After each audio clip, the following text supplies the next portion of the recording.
Yesterday night మజ్జిగలో సగ్గుబియ్యం soak చేసుకున్నాం కదండి. ఇప్పుడు దానికి ఒక గ్లాసుకి సగ్గుబియ్యానికి 2 గ్లాసుల రైస్ ఫ్లోర్ వేయాలండి. 1:2.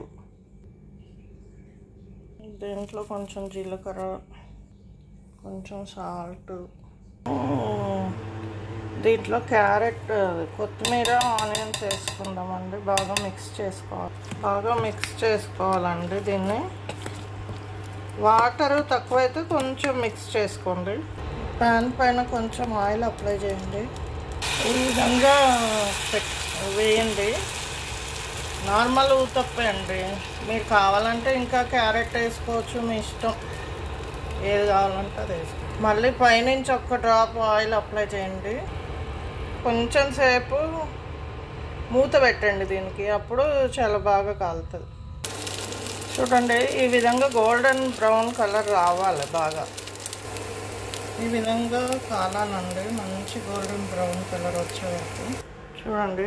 ఈ విధంగా ఇప్పుడు ప్లేట్లోకి తీసాను. ఈ విధంగా కాలాలి.